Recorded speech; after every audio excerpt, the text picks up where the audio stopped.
Hi guys, I'm Tushar and we have Shivam here today. And today we are shooting the 10th episode for the True Lies, Decoding True Lies with TM. Shivam, thank you so much for coming to my Soho and joining us and sharing, and hope we can learn too much about emotional intelligence. Really happy to be here. Sorry, really happy to be here. Absolutely. The Shivam is a professor of aerospace engineering, and his transformation to an emotional intelligence coach has been something which I've not imagined. An aerospace engineer moving into this domain. How did this happen? How did you choose that? That is a complete technical Yeah. aspect of career, and this is completely a different aspect. Right. I think the most inquisitive part about science is that it teaches you to learn about things and be curious about certain things. And that's what I've always been inquisitive and curious about as well, about why things happen the way they do. So while you are working on emotions or on your aerospace engineering, developing engines, developing rockets, developing how aircrafts work, the whole curiosity somehow shifted to the other part of the human life as well, that is psychology, emotions, human behavior. And I started to read more about those particular things. What exactly does happen, and why do people think the way they do? Why do people act the way they do? And so many other things like that. And at one particular point of learning and understanding, I finally figured out, or maybe kind of my thinking at that particular point of time, was that most of the people suffer because of a lack of understanding about themselves. Right? Because in most of the cases, when we are suffering a lot, when you're actually in a very lot of trouble, it's often because of we're not able to understand what exactly is happening there. Right? It could be the lack of understanding for emotions, it could be the lack of understanding of the situation, or just any other thing for that matter. And that is the gap I wanted to bridge. And that could only happen by people understanding themselves and their emotions better. So that is where the whole journey started. I think it started way back in 17. I wrote the first book. It was just an experiment, I would say, to be able to write a book and to express certain ideas to the world regarding understanding themselves better. But then once I wrote that particular book, a lot of other avenues started to open up, like lectures and workshops and events and like that. And then that is where the whole my way of actually labeling it down or boiling it down to emotions, that's exactly started from there. And that is where the whole emotional intelligence came into picture. I got my accreditation, then worked as a life coach, and then eventually that's what I'm doing right now, coaching and training for people. Fantastic. I think you picked the right word, curiosity. Yes. Curiosity got you here. Yeah. But also, let me tell you that majority of the people, for them, aerospace engineering and emotional balance, Yes. ये बहुत deep understanding वाले topics है, and you have been able to cater to both. So you are one of a kind. That is very inspiring for all of us to understand कि इतने strong दोनों technical backgrounds हैं, and you're able to cater to them, which is fabulous. It has been a great and beautiful journey for me as well, because again, like I mentioned exactly, both are two different aspects of things. In fact, I remember the second book that I wrote, Finding the Magic in You, and there's a picture I posted on the first page of this particular book where there's a picture of the airplane, where there's written magic all over it. So basically, a plane is flying, and there's magic written over the engines, magic written over the wings, magic written over the fuselage, and everything like that. Because for a normal human being, we often see aircrafts and we often wonder, how does an aircraft fly? It's such a big machinery, right? And to be able to fly on in the sky with such a huge speed, it's a very tremendous job to do. For any other human being to see, to actually for that particular factor, will be like magic. This is magic. It's a magical experience. Right? But when you understand and work on understanding what exactly and how does an aircraft fly, you get to understand, no, it's not magic. It is something that drives the aircraft. Yeah. The engine, the wings, the design of the aircraft, that is what exactly helps us fly. So science. Science, exactly. Now this is what I wanted to actually convey through the other part of it as well. When we talk about our emotions, when we talk about the behavior, when we talk about the luck, when we talk about destiny, when we talk about career, success, relationships, everything like that, we often consider that people who make it work in life is all about magic, it's all about luck. But in reality, it's just science. If you're able to crack that particular code, that okay, this is what is happening with me, this is how I need to really work it out, then a lot of things can really work out in your favor. It's not really like magic or luck happening in any particular order. So that understanding is something very inquisitive, very exciting, and that's what I have always been trying to work on myself as well. And something when I try to work on that myself, I also see that a lot of people can get help in that particular order as well. That's where the whole journey started. So guys, let me tell you, Shivam has already 2 books on Amazon, and the third one is about to come. And this is fabulous. The first book is How to Unleash Your True Potential, and then the second book is Finding the Magic in You. Yes. Amazing. And we are looking forward. I have not read these 2, but I'm going to add that to my library very soon, because I love reading natural and actual experiences and जो आपकी journey रही है, जो आपने, I'm sure you have covered everything and you may have curated a lot of great topics for easy understanding. Yes. तो वो बहुत ज़रूरी है. Now my personal question to you, IQ, EQ and emotional intelligence, ये तीनों चीजें different होती हैं? Yes. EQ is related to emotional intelligence, but IQ is definitely very different from emotional intelligence. And a very exciting fact about IQ and EQ is that majority of the IQ traits that we get are often hereditary. That means more than 60% of the IQ traits that you are actually carrying right now has been inherited from your parents.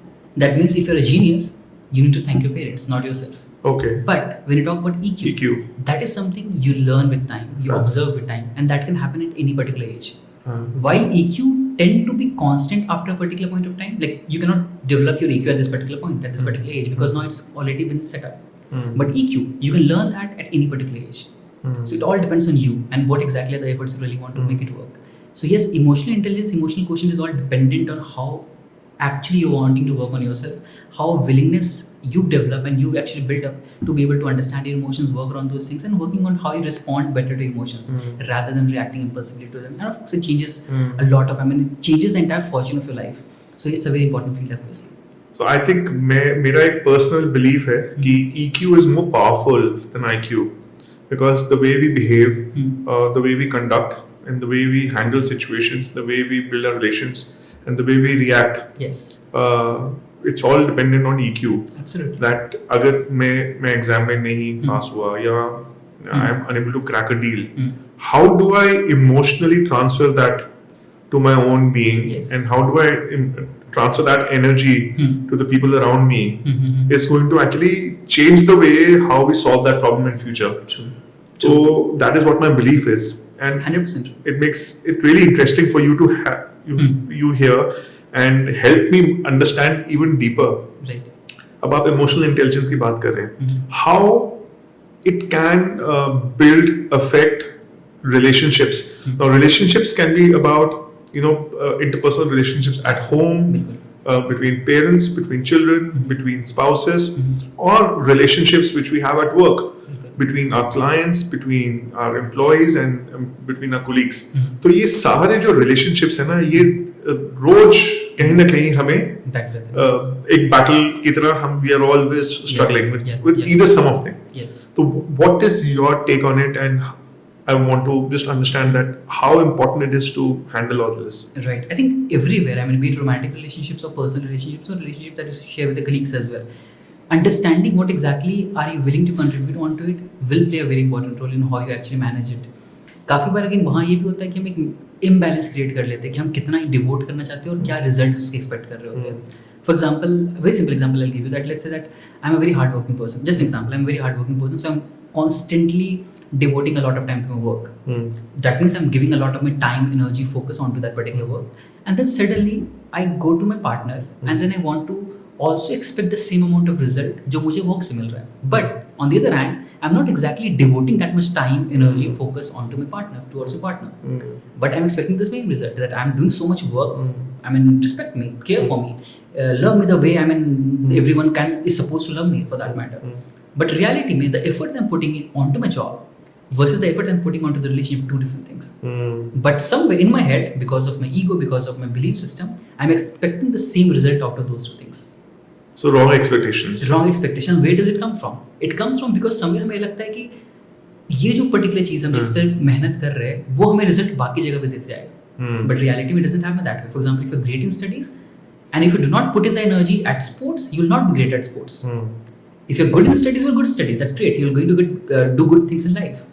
But if you're not good in sports, उसका अपना impact पड़ेगा आपकी life के ऊपर.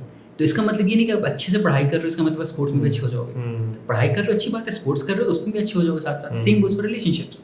हमारा assumption काफी बार ये होता है कि हम मेहनत कर रहे हैं, specially for main specifically, because हमें बचपन से इस तरीके से ग्रो किया गया है कि we have to be the providers, we have to the care givers. तो एक बर्डन डाल दिया गया सर के ऊपर कि हमारा गोल ही है प्रोवाइड करना. तो if I am providing, that means that is enough for me to for others to actually love me, care me and give me all the time and respect for that matter. But somewhere we find at one particular point of time that वो connection नहीं build हो रहा है. Hmm. My partner is not talking to my kids, are not talking to my parents, are not really connected to me emotionally for that matter. Hmm. बस हम duty तो काम complete कर रहे हैं बट वो इमोशनल अटैचमेंट कहीं भी नहीं है. Hmm.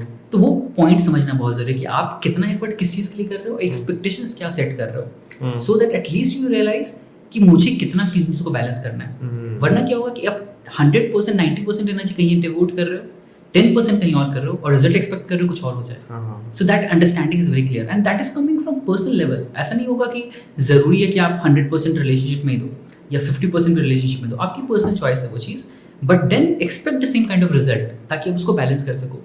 वरना क्या होता है, आपने 90% एफर्ट किया काम पर, 10% किया रिलेशनशिप पे, रिजल्ट कुछ और आ रहा है obviously because it's not exactly adding up. Now when that is happening, you expect that they should be emotionally connected to me, but they are not naturally. Now in that particular case, what will happen? You will start to feel resentment and add up resentment for that particular person, your partner or your kids or whatever that is. फिर आपको गुस्सा आएगा कि you don't respect me at all. I mean I'm doing so much for the family. What are you doing for me? वो चीज़ naturally नहीं आ सकता because emotional connection attachment तो time के साथ बिल्डअप होता है, रिस्पेक्ट के साथ बिल्ड होता है, कम्युनिकेशन के साथ बिल्डअप होता है, जो हमने कोई डाला ही नहीं था. सो वो अंडरस्टैंडिंग बहुत जरूरी है कि आप क्या चाहते हो अपनी लाइफ के साथ एंड कितना उसके लिए एनर्जी और एफर्ट लगाना चाहते हो. जब तक आपको खुद नहीं पता चलेगा कि what do I really want and what is the kind of life I want to build, then we be constantly stuck in a chase and result कभी कुछ नहीं आएगा उस चीज से. So that understanding is very important I feel. I think you have really cracked this simple thought कि हम लोग ना अपनी expectations के bubble में बैठे होते हैं and we expect कि हमने अपना काम कर लिया, अब हमारा right है और तुम्हारी duty है. Yes. तो वो कहीं ना कहीं it starts affecting the emotional connection with everyone. Right. That's absolutely well said. How have you been able to?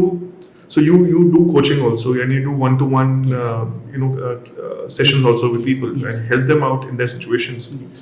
तो ऐसी कोई इंस्टेंस बताइए जहाँ पे एक चीज जो आपके पकड़ में आए कि यार this is something which needs to be corrected and उसको आपने कैसे करेक्ट किया. राइट. आई थिंक जो जनरलाइज्ड चीज़ें होती है, सबसे बेसिक चीज़ जो समझ में आता है from what we generally figure out is the lack of communication और the lack of effective communication that we say about talk about. Because communication तो हर कोई कर रहा है, हर कोई एक दूसरे से बात कर रहा है. That I'm talking to you, you're talking to me, I'm talking to my partner is talking to me. But how effective is that communication? ये हम काफ़ी बार वो बात ही नहीं करते. So we talk about कि communication makes or breaks the relationship. That is true. But communication has to be in a particular order as well to be able to actually yield you some results. But necessarily होता है क्या काफ़ी बार वो communication या तो too aggressive होता है या too defensive होता है. तो होता उस चक्कर में क्या कि I am feeling something from a partner. So rather than actually being able to pinpoint it out, understand it, not attach it to my worth and still communicate it in a very assertive tone, that's a very difficult task to do. I end up shouting at my partner. Now that is not a communication, that's an aggressive communication. Basically you're putting that particular person onto that defensive state. So either she will react defensively, that she'll go to a shell, or she'll react also aggressively, she'll also shout at me. दोनों angle पे क्या हो रहा है? If she starts shouting at me, again I am shouting, she is shouting, result कुछ नहीं आ रहा है, बस हम गुस्सा करके खत्म हो जा रहे हैं उस पर्टिकुलर पॉइंट पे. The other way is she gets defensive about that particular thing. Now in that particular I shout, I feel powerful, she gets defensive, but somewhere the link gets broken. So she has built up in a mind कि हमारे बीच बात नहीं हो सकती, I need to be fearful of this particular man. जब वो डर बैठ गया तो she would stop sharing her thoughts, her emotions, her feelings with me. Again break of communication, break of chain, the relationship will take a toll. यहाँ सबसे बड़ा जो गैप आता है वो असर्टिव कम्युनिकेशन का आता है कि most of us do not really know how to communicate assertively in relationships or anywhere else for that particular matter. Because ये बचपन से हमने सुना भी है कि आपने काफ़ी बार नोटिस किया, काफ़ी बार बोलते हैं ना कि जो person who talks softly, who talks kindly, ये तो भाई शरीफ इंसान है, इसको तो यूज़ कर लिया जाएगा, इसका तो इसकी लाइफ बहुत ख़राब हो जाएगी, लोग इसे मतलब में निकाल के यूज़ करके छोड़ देंगे काइंड ऑफ थिंग. सो काफ़ी बार हमने assumption क्रिएट कर दिया है कि सॉफ्ट, काइंड हार्टेड और empathic people will never do something good in life because naturally उनको weak बोल देते हैं. Weak बोलते थे, exactly right. But that's the most important point. If you're able to be kind and empathic and very conscious with the aspect of building boundaries at the right place as well, then you can do really good in life. But that's again difficult part because काफी बार होता है कि if I'm very kind person, I'm very empathic person, I'll be thinking more about you rather than thinking about me. So her point पे again I'll be violating my own boundaries. मुझे कुछ करना है, मैं कुछ और कर रहा हूँ. बिकॉज समय मुझे लग रहा है बुरा लग जाएगा आपको, कोई बात नहीं, मैं थोड़ा पुश कर लेता हूँ उस पर्टिकुलर एंगल पे. So again, that is the key point again, understanding the boundaries, right? And secondly, also understanding this particular thing of how to communicate effectively, assertively, I would rather say, rather than just communicating. So understanding that will only happen because and when you start understanding your core beliefs as well. अब आपको खुद ही नहीं पता कि आपकी कौन सी beliefs trigger हो रहे हैं. For example, my wife is telling me कि I tell you every way कि कुछ ये काम इस तरीके से करना है, but मुझे वो चीज़ hit कर जा रही है कि यार you're not respecting me at all. She's trying to communicate something else. I'm hearing something else. And because of that, my belief is getting triggered. What is my belief? That is telling me that she does not respect me. मेरी कोई value नहीं किया, मेरा कोई worth नहीं किया. I get defensive. I'll start shouting at her. But again yields no result. So वो point समझना बहुत ज़रूरी हो जाता है कि how do I stop attaching my worth to what the other person is communicating, to be able to understand what the other person is actually saying as well, and then communicating about it rather than just trying to say what I want to say and what I want to protect myself as. तो वो एक point आता है जो सबसे बड़ा issue आता है काफी बार रिलेशनशिप्स में, बाकी चीजों में. लेकिन ये it's big work, it's a big work. So I think the first step is realisation yes कि ये रोड ब्लॉक्स हैं या ये गैप्स हैं, इनको एड्रेस करना. Yes. आई एम श्योर उसको एक हैबिट फॉर्म करने में it is it takes a lot of time, takes a lot of energy, because आप अपने कंफर्ट में जी रहे हो. And comfort, your brain loves comfort. Your brain does not love to challenge itself, right? Your brain loves comfort. आपका comfort अगर चिल्लाने में है तो आपके लिए कंफर्टेबल है, no matter how unpleasant it feels for you. But somewhere your brain likes to actually shout because वो कंफर्टेबल फील करा रहा है आपको. Now, for you to break that particular chain is going to be difficult. It's not going to come out easy. But वो practice, that's what we try to do. Helping them understand it first, helping them realize कि इसकी importance, उसके realization से क्या impact करेगा आपकी life के ऊपर, and then starting slow. Take step by step to actually get there, to build the life that they really want to. It's slow work, but it's a really, really important and powerful work. What is one big lie when you see people when they keep telling? I'm sure जब आपके साथ भी वो communicate कर रहे हैं, पहले they'll have lot of filters. They'll not be upfront. धीरे-धीरे करके then they open up. So what is one or two that big lies which were very common with people? One of the biggest thing is that मेरी कोई गलती नहीं है. That ये सबसे बड़ा road block आ जाता है, especially in relationships. कि everyone when it comes to relationships, everyone thinks that they are the right person and the other person, my partner, is wrong. Because हमारी लड़ाई हो रही है वो समझते ही नहीं मुझे. बट रियलिटी में ऑफ कोर्स उनकी भी कुछ गलती होगी नेचुरली, बट समवेयर कहीं ना कहीं आपके भी कुछ इश्यूज होंगे जो आप एक्सेप्ट नहीं कर रहे हो, वर्क नहीं कर रहे हो, उसको एनालाइज करने की कोशिश भी नहीं कर रहे हो. एंड ये सबसे बड़ा डिफरेंस आ जाता है रिलेशनशिप्स में, specially heterosexual relationships, because in that particular case men and women are inherently different in every way, right? सोचने का तरीका, एक्ट करने का तरीका, बात करने का तरीका, और even priorities in life are very different, because बचपन से सिखाया गया होता है इस तरीके से चीज़ों को प्रायोरिटाइज करना है. तो काफी बार हम एक्सपेक्टेशन ही कर लेते हैं ना कि if I am a man I will be constantly expecting a woman to think and act the same way I am doing, and specially the woman will do the same, that he should be acting and think the same way I am doing. लेकिन that's impossible, right? तो उस point पे gap आ जाता है automatically. And ये normal thought process आपने notice किया होगा, ऑब्जर्व भी किया होगा कि for a lot of women they like to talk about their emotions, they like to talk and express about their feelings and emotions कि ये हुआ मेरे साथ, ऐसा हुआ मेरे साथ, and then that is how they process their feelings, right? And that is, they need that very well. I mean, they need to talk about their emotions, they need to talk about their feelings to be able to process their feelings. Men on the other hand do not like to talk about their emotions. Men like to first sink it in, process it inside, and then only talk about what is relevant to that particular case. So men are often solution oriented, and women are often people who like to process, understand, observe, and then try to work on those particular things. अब ये दोनों में कोई गलत नहीं है या तो कोई सही नहीं है, दोनों का अपना अपना तरीका है, दोनों के अपने फायदे नुकसान दोनों है, राइट? बिकॉज मेन का प्रॉब्लम ये है कि काफी बार पाइल अप कर करके बहुत बढ़ जाता है. वुमेन का ये प्रॉब्लम हो जाता है कि काफी बार वो अनफिल्टर्ड चीजें भी बाहर आ जाती हैं. दैट्स दोनों का अपना अपना प्रोज एंड कॉन्स है. बस इस गैप में क्या आ जाता है काफी बार, the gap that often comes up is that when a woman is sharing something, like when a woman is sad or angry about something, she is sharing something. Men often try to jump to conclusions, कि conclusions and try to offer her solutions. ऐसे कर लो, ऐसे कर लो, ऐसे कर लो. But the women never ask for the solution. वो तो कहते हैं मुझे बस बात करना है. Men starts to jump to conclusion because that's how it works in their brain. We are wired to find solutions first. तो हमने भी उनको वही दे दिया, लिए solution. उनको solution चाहिए नहीं था. अब यहाँ से problem start. और काफी बड़ी समझ नहीं रहे, एनालाइज नहीं कर. Over the time क्या होने चालू हो जाता है? The woman starts to think कि he does not care for me at all. The man thinks I'm caring so much for her. मैं solution दे रहा हूँ. Yeah, मैं तो कितना अच्छा solution दे रहा हूँ. बट उनको चाहिए नहीं था, तो प्रॉब्लम क्या आ गया. अब इस बारे में अगर बात नहीं करे वो लोग, इस बात को समझे नहीं, ओवर टाइम दोनों के मन में रिजेंटमेंट इतना बढ़ जाएगा, they'll stop talking to each other. The relationship breaks down. And ये बहुत ही कॉमनली होता है. अब दोनों को at the end of the relationship पूछोगे किसी की गलती थी, बोलते थे कि दोनों की, उसकी गलती थी उसकी गलती थी, बट किसी को पता ही नहीं चला कि कहाँ से स्टार्ट होता है ये चीज़. This is a very common thing that happens in most of the relationships, lack of understanding कि क्या exactly what the other person really wants. And बाकी चीज़ें तो आती हैं मेजर चीज़ें, बट ये बहुत ही मेजर चीज़ है, ये बहुत ही कॉमन चीज़ है. एक और हमारे सोसाइटी में बड़ा रोड ब्लॉक है किसी से गाइडेंस से हेल्प मांगना. Do you feel the same? Absolutely. So what do you suggest is the right time for anybody to actually just go out and seek for guidance? I think any time. I have personally coached people of various age groups from 15 to 50, and I see कि जब point पे वो help लेना start करते हैं, address करना चालू करते हैं अपने इश्यूज को, अपनी चीज़ों को, लाइफ चेंजेस ट्रेमेंडसली. तो ऐसा पॉइंट है ही नहीं एज पॉइंट की अच्छा मुझे रियलाइज करना है. But yes, after teenager it becomes easier because then you are at that particular point of to actually absorb and understand certain things. But after that it's really, everything is on actually for you. Gap कहाँ जाता है? because हमें एक अंदर बैठा दिया दिमाग में कि अगर हम हेल्प लेंगे तो हम वीक हो गए. Right. And we don't want to be weak. बाकी दुनिया के लिए छोड़ दो, खुद के दिमाग में वीक नहीं होना चाहते हैं. राइट. तो पहला रोड ब्लॉक तो वही अंदर है कि हम दुनिया के सामने तो छोड़ दो, खुद के दिमाग के अंदर वीक नहीं कहलाना चाहते. सो सबसे पहले तो रोड ब्लॉक को फाइट करना है कि it's fine, you are human being naturally, everyone is, and even for me, for any other person for that matter who can be an expert in a particular topic, it doesn't mean they're perfect. They are still going to go through certain issues they might want to seek help from. Right? तो कोई भी इंसान perfect तो बनने वाला नहीं है. तो अंडरस्टैंडिंग एंड ऑब्जर्वेशन बहुत जरूरी है कि मुझे हेल्प की जरूरत है एंड ये मुझे इंप्रूव करना है उस चीज़ के through. So that understanding is very important. तो I think any particular age is important, any particular age is beneficial.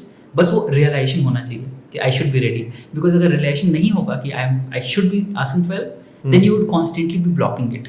Correct. आप कितना बात कर लो, कितना भी सुन लो, आपका दिमाग उसे ब्लॉक कर देगा. और आप 2 घंटे से बात भी कर लोगे, तीसरे घंटे आप will back to same normal. So वो चीज पॉइंट नहीं, that internal relation should come up.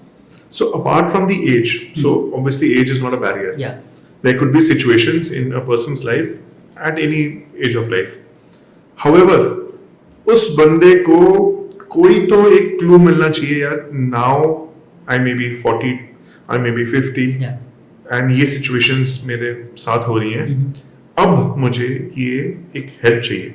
तो मे बी अगर हम इसको क्वांटिफाई करें कि इफ आई एम हैप्पी और unhappy for a prolonged period of time, so then is the time that you should seek guidance. तो ऐसा कोई फॉर्मूला है? आई वुड रादर से कि we should not wait for the problems to be defined in order to seek help. We should rather seek help in terms to find our personal evolutionary growth. होता क्या है ना कि हम constantly evolve कर रहे हैं अपनी लाइफ में, हमेशा इवॉल्व कर रहे हैं, and that evolution never stops till your last day on earth. You will keep evolving every day. अब ये पॉइंट कहाँ पर आता है कि आज I might be very happy, very peaceful with my life, everything is going good and fine, my relationship is fine, my work is fine, I am in a very good position. But still there is scope for a lot of growth and evolution, personal level पे, professional level पे, business level पे, relationship level पे जरूरत है. तो जहाँ पर मुझे लगे ना कि मैं अपने रिलेशनशिप को अच्छे से मैनेज कर ले रहा हूँ, पर्सनल चीज़ों को अच्छे से मैनेज कर रहा हूँ, बट बिजनेस में थोड़ा बहुत गैप आ रहा है, उसको मुझे लग रहा है कि मैं अच्छा हूँ, मैं खुश हूँ, आई am not unhappy, but I can push it. Push नहीं हो पा रहा, पुश नहीं मिल रहा, बिकॉज एक्सटर्नल फैक्टर या अवेयरनेस नहीं हो पा रहा. मुझे खुद में एक ब्लॉकेज है इंटरनल जो मुझे पता नहीं है. तो उस चीज़ के लिए we can always seek help. तो हम काफ़ी बार अगेन ये स्टिग्मा ऐड कर देते हैं कि we can only seek help when we're suffering, when we're actually in trouble. तो ऐसा नहीं है. ऐसा नहीं है. Obviously if you need to seek help when you're in trouble, that is true. But साथ ही साथ में you can also seek help when you want to push your life and grow into any particular person that you want to become. And वो चीज़ भी काफ़ी help करता है अपने road blocks को, अपने बिलीफ सिस्टम्स को चैलेंज करने के लिए, और काफ़ी हेल्प करता है पर्सनल ग्रोथ के लिए. एक्चुअली हमारी सोसाइटी में ना हम लोग जैसे डॉक्टर्स के पास, डेंटिस्ट के पास तब जाते हैं जब दर्द होती है. राइट. हम अपनी रेगुलर वेलनेस के लिए शायद जाते ही नहीं है.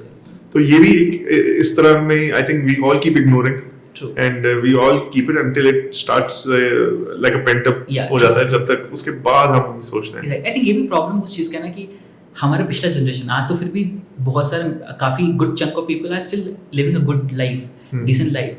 हमारा पिछला जनरेशन जो था, हम सर्वाइवल पे फोकस थे हमेशा ना.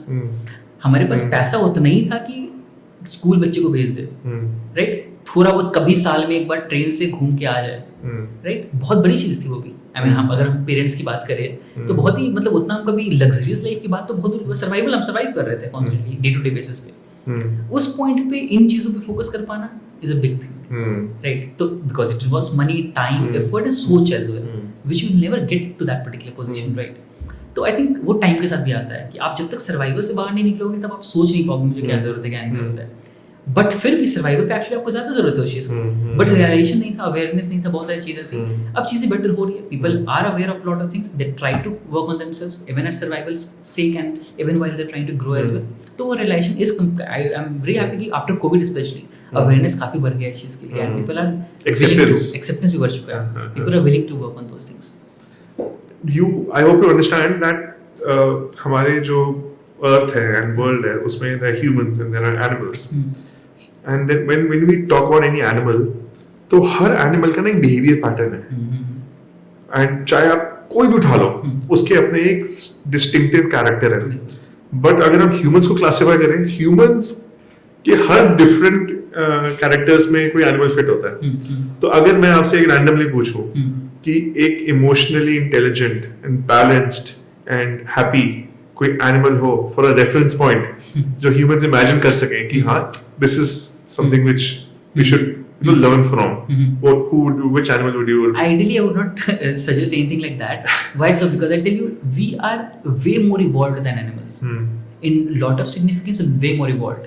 A problem क्या होता है ना कि when an animal, they are still in survival zone. तो उनकी लाइफ सर्वाइवल जितनी ही है। जब उनको खाना मिलेगा वो खुश होंगे, बहुत खुश होंगे, अनकंडीशनल खुश होंगे, आपके लिए भी। Like when you see dog और cat for that matter, not cats necessarily but dogs for that matter. तो when you give them food, when you pet them, when you love them, they will be very happy with you because उनका survival आपने fulfil कर दिया है। The moment it comes to survival, risk पे बात आएगी, they will fight, they will try to bite you and do everything about it. So उनकी life survival to survival चल रही है। हम बहुत आगे निकल चुके हैं उस चीज से। हमारी लाइफ अब ग्रोथ पे पहुंच चुकी है। हमारा इंसान का इवोल्यूशन ग्रोथ पे पहुंच चुका है, सर्वाइवल तो हम पार कर चुके हैं।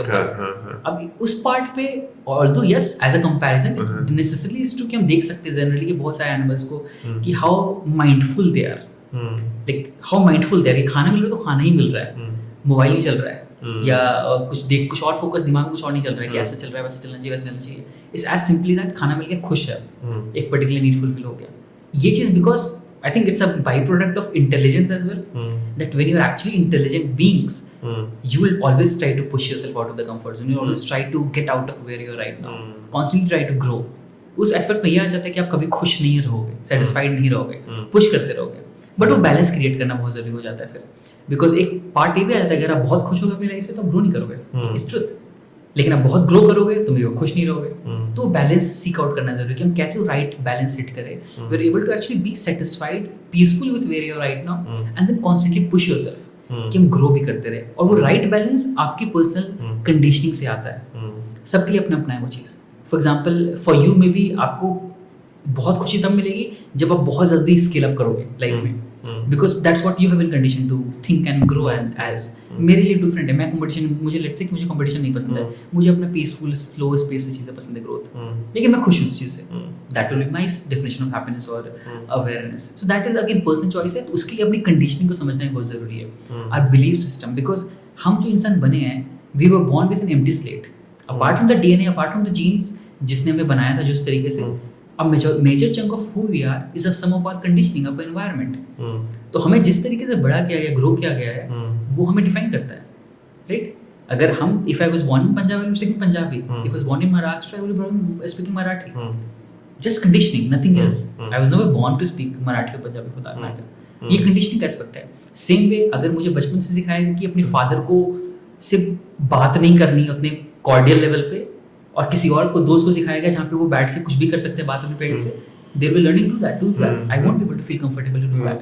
ये कंडीशनिंग है ये चीज़। तो इसको समझना भी जरूरी है कि where am I coming from really. So the small aspects, awareness and understanding of those things really help. But coming back to the question, main question about emotional intelligence, how do we really define that? I think that often comes from how responsive you are to different emotions. For example, natural response होता है इंसान का जब हम emotionally trigger होते हैं react करने का, because again that is matter of survival. अगर आपके सामने कोई शेर आ जाता है, आप सोचोगे नहीं बैठ के कि अच्छा क्या करना चाहिए मुझे, शेर आएगा भागोगे डायरेक्टली, वहाँ पर रिस्पॉन्स काम नहीं कर रहा, वहाँ पर रिएक्शन काम कर रहा है। The moment you see a threat, your immediate reaction will help you to save your life. Response comes when there is not a threat. Luckily, we are living a life right now जहाँ पे threats are very few. Most of the threats that we assume are वो हमारे दिमाग के अंदर threat है कि मेरा अगर इस क्वार्टर में इतना प्रॉफिट नहीं हुआ तो मैं खुद को क्या जवाब दूंगा? कुछ इम्पैक्ट नहीं पड़ रहा है, मेरी लाइफ सही चल रही है, मुझे पता है कि मेरा रिटायरमेंट प्लान भी सब फिक्स्ड है, कुछ नहीं होने मेरी लाइफ में change, all is sorted. But internally मेरे दिमाग में बैटल चल रहा है, अगर मेरा क्वार्टरली इंक्रीज नहीं होता है प्रॉफिट, देन तो मेरी लाइफ में वैल्यू कम होगी ना। तो वो समवेयर इंटरनल थ्रेट है ना, वो एक्सटर्नल थ्रेट तो है नहीं, लेकिन हम उसको फाइट कर रहे हैं। सब कोई मुझे बोल देता है, मुझे गुस्सा आ जाता है, feel frustrated and irritated, so lot of things happen in that particular order. So वो इंटरनल थ्रेट को भी अज्यूम करना, अंडरस्टैंड करना बहुत जरूरी हो जाता है। तो मतलब हम अपने माइंड में इतने सारे गोल्स ज्यादा ओवर डिफाइन कर लेते हैं एंड व्हिच क्रिएट्स कांस्टेंट। अच्छी बात है, I am not saying it's bad thing, it's a good thing, it's a very nice thing that you are trying to do something for yourself, understanding and awareness कि उससे हमारा response क्या बन रहा है, कि उसको किस तरीके से देखना है, how important and how threatening that is for you, ताकि आप उसको एक अच्छे तरीके से देख सको। Very funny example I heard few days back that says that दो तरीके से वेट लूज करने का दो तरीका है। First way is to put in your earphones, run around a park, आप ईयरफोन्स लगाओ, फेवरेट सॉन्ग्स प्ले करो एंड मस्ती से दौड़ो, बहुत अच्छे कैलोरीज बर्न होगा, अच्छे किलोमीटर्स भागोगे और आप अच्छे से वेट लूज भी कर पाओगे। The second way to lose calories and to actually lose a lot of weight is being chased by a dog. अब आपके पीछे कुत्ता पड़ा हुआ, उस केस में आप ज़्यादा तेज दौड़ोगे, ज़्यादा कैलोरीज बर्न करोगे और ज़्यादा जल्दी पतले हो जाओगे। लेकिन which one will you prefer, the first case और the second case? You will prefer the first case. Point वही आ जाता है कि हमें रिजल्ट वही चाहिए, और ideally if you think about it, first case में you lose less calories but you still you are preferring that, because second case में जब आपके पीछे कुत्ता पड़ा हुआ है, आप खुश नहीं हो, पूरे प्रोसेस में आप नेगेटिव फील कर रहे हो, अनप्लेजेंट फील कर रहे हो, fearful फील कर रहे हो, तो even though you get there faster, you are not really happy. तो प्रोसेस को भी वर्कआउट करना जरूरी है कि as much as like we mention talk about right कि journey is much more important than destination. तो बहुत जरूरी है वो चीज़ को समझना भी कि जर्नी को भी एक पीसफुल रिलैक्सिंग स्टेट जब बना देते हैं तो डेस्टिनेशन भी हमारे लिए और ब्यूटीफुल बन जाता है। बट वरना होता क्या है कि जब जर्नी भी बहुत ज़्यादा strain, stress, burden act up हो जाता है, तो डेस्टिनेशन तक पहुंच भी जाएंगे ना, तो समवेयर हमारे दिमाग के लिए डेस्टिनेशन अनप्लेजेंट बन जाता है and we would never want to do that again because it's a negative feedback for the brain. तो वो चीज़ों को आइडेंटिफाई करना बहुत जरूरी हो जाता है। You are also a social media creator, and this topic and question relates to that. Does social media and जो हम कहते हैं WhatsApp University, how is it impacting people's emotional intelligence? Very very strongly. आप Instagram reel, everything is on reel right. हम के लोगों का जो बेसिक एस्पेक्ट होता है चीज़ों को देखने का, समझने का, सुनने का बहुत ही कम हो चुका है। Patience level is very very low and because of again 30 second में आपको इतना एक्साइटिंग इन्फॉर्मेशन मिल जाता है। I mean why would you want to look at, and I have seen that personally, I mean even if I post something, I will give an example of that. अगर मैं 15 second का कोई video post कर दूं जिसमें मैंने कुछ अजीबोगरीब बात कर दी है, let's say, that will become much more viral, much more famous rather than a 1 minute reel जहाँ पे मैं उनको समझा रहा हूँ सच में एग्जैक्टली होता क्या है। बिकॉज 1 मिनट कौन देखेगा बैठकर? 15 सेकंड में आपको कुछ भी इमोशंस ट्रिगर हो गए, then it's exciting for the brain and that is what exactly happens. जब आप सोशल मीडिया रील स्क्रॉल कर रहे हो, इंस्टा पे रील स्क्रॉल कर रहे हो, आपने एक बहुत ही ट्रिगरिंग सा चीज़ सुन लिया कि वुमेन को ऐसा नहीं होना चाहिए, मेन को ऐसा नहीं होना चाहिए, आपके बिल्कुल ऑपोजिट बिलीफ सिस्टम। आपने वो रील देखा, you feel excited and you feel triggered by that particular, आपको गुस्सा आ गया। आपको गुस्सा है मतलब समवेयर इमोशंस गॉट ट्रिगर्ड, आपने स्क्रॉल कर दिया, ठीक है हटाओ यार, ब्लॉक कर दिया उस पर्सन को और रिपोर्ट कर दिया।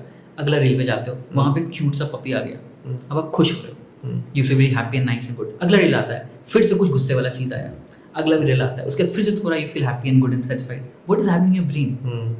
That this is happening in your brain, that excitement and then low, then excitement and then low, then excitement and then low. What is this? This is addictive behavior. The more your emotions are getting triggered, the more addictive it is for the brain. That is how addict actually are formed. जब आप alcohol पीते हो, जब cigarette smoke करते हो, यही होता है आपके साथ ना। आप स्ट्रेस जब हो, आपने स्मोक किया, आपको थोड़ा बेटर हुआ 2 सेकंड के लिए, फिर से आप वहाँ आ गए, but your brain picked up a pattern कि स्मोक करने से स्ट्रेस कम होता है, ब्रेन फिर से करना चाहेगा, राइट? फिर से वो पिएगा, फिर से वो पास वही पहुँच जाओगे आप 2 सेकंड के बाद।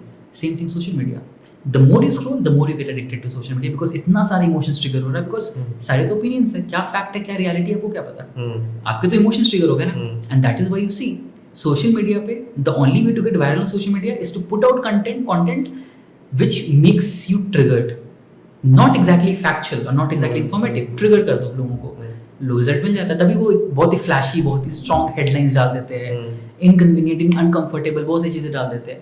That's what sells ideally. तो ये बेचने का बहुत अच्छा तरीका है, बट समवेयर हम उसके विक्टिम बनते जा रहे हैं. और जितना एडिक्ट होते जाएंगे उतना हमारा दिमाग का way of approaching things, observing things changes. लेकिन आज के डेट में फॉर एग्जांपल जब सोशल मीडिया नहीं था इतना स्ट्रॉन्ग, इतना क्रेडिबल तरीके से, तो फिर भी पॉलिटिक्स थोड़ी बहुत बात करते थे हम. जिस अग्रेशन के साथ आज बात करते हैं हम पॉलिटिक्स के बारे में, रिलीजन के बारे में, 15 साल पहले 10 साल पहले नहीं करते थे उनके बारे में बात इतना स्ट्रॉन्गली.